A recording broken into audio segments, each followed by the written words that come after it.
अगर किसी सभ्यता को नष्ट करना है तो पहले उसके ज्ञान को नष्ट कर दो। यह शब्द तुर्की आक्रमणकारी बख्तियार खिलजी के थे, जिसने 1193 में भारत के सबसे प्राचीन और समृद्ध विश्वविद्यालय नालंदा को जलाकर राख कर दिया। लेकिन क्या आप जानते हैं कि यह सिर्फ एक साधारण आग नहीं थी, यह आग पूरे 6 महीने तक जलती रही। लेकिन सवाल यह है कि आखिर नालंदा विश्वविद्यालय में ऐसा क्या था जो उसे नष्ट करने की इतनी बड़ी साजिश रची गई? क्या इसके खंडहरे में आज भी कुछ अनसुलझे रहस्य छुपे हैं? और सबसे महत्वपूर्ण, क्या हम इस घटना से कोई सबक ले पाए हैं? इस वीडियो में हम आपको नालंदा विश्वविद्यालय के उत्कर्ष, विनाश और रहस्यों की पूरी कहानी बताएंगे। अंत तक जुड़े रहिए, क्योंकि यह कहानी आपके रोंगटे खड़े कर देगी।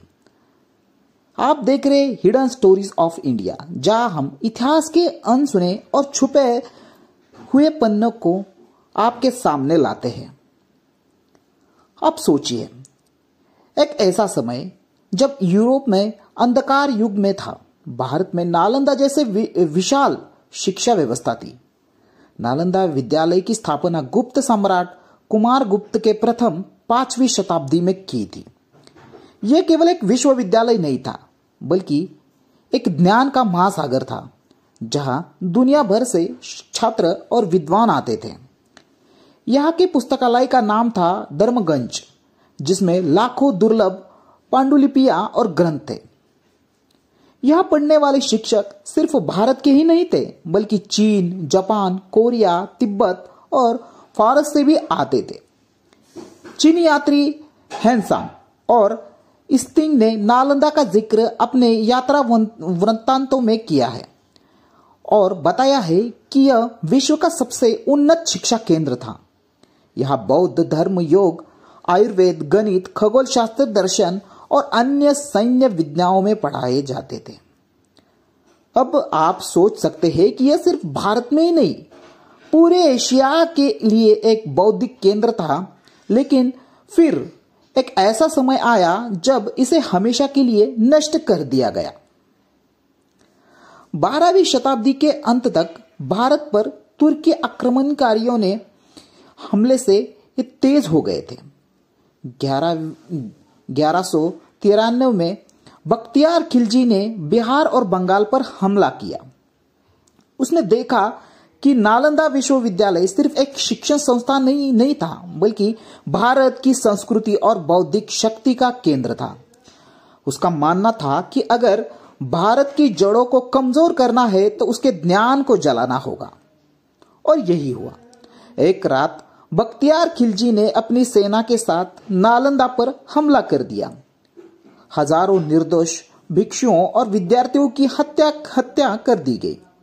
ग्रंथालय को आग के हवाले कर दिया गया। धर्मगंज पुस्तकालय में इतनी ज्यादा पांडुलिपियां और ग्रंथ थे कि आग पूरे 6 महीने तक बुझी नहीं। क्या यह सिर्फ एक संयोग था, या फिर इससे पहले ही एक सोची समझी साजिश थी? इतिहासकारों का मानना है कि खिलजी चाहता था कि भारत का कोई भी व्यक्ति दोबारा इतना शक्तिशाली न बन पाए कि वह उनके खिलाफ खड़ा ना हो सके।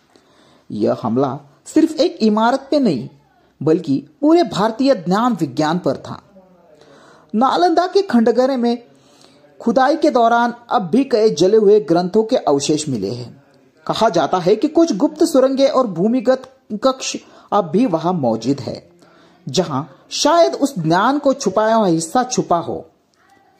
क्या यह संभव है कि कुछ दस्तावेज अब भी नालंदा के खंडहरे में छुपे सुरक्षित हों? अगर ऐसा होता तो यह इतिहास का सबसे बड़ा रहस्योद्घाटन होता। 2010 में भारत सरकार ने नालंदा विश्वविद्यालय के पुनर्निर्माण की घोषणा की। आज आधुनिक नालंदा विश्वविद्यालय से फिर से शिक्षा का केंद्र बन गया है। लेकिन क्या यह खोया हुआ गौरव वापस आ सकता है? क्या हमें अपने इतिहास से सबक लेकर अपने ज्ञान को सुरक्षित रख पा रहे हैं? यह सबसे बड़ा सवाल है। अगर नालंदा नहीं जलता तो क्या भारत आज दुनिया का सबसे बड़ा ज्ञान केंद्र होता? क्या आपको लगता है कि नालंदा का जलना सिर्फ एक आक्रमण था या गहरी साजिश? क्या भारत को अपने इतिहास और ज्ञान की रक्षा के लिए और कदम उठाने चाहिए? अपनी राय कमेंट सेक्शन में जरूर बताएं। अगर आपको यह वीडियो पसंद आया हो तो लाइक करें, शेयर करें और हमारे channel hidden stories of India को सब्सक्राइब करना ना भूलिए। दोस्तों मिलते हैं।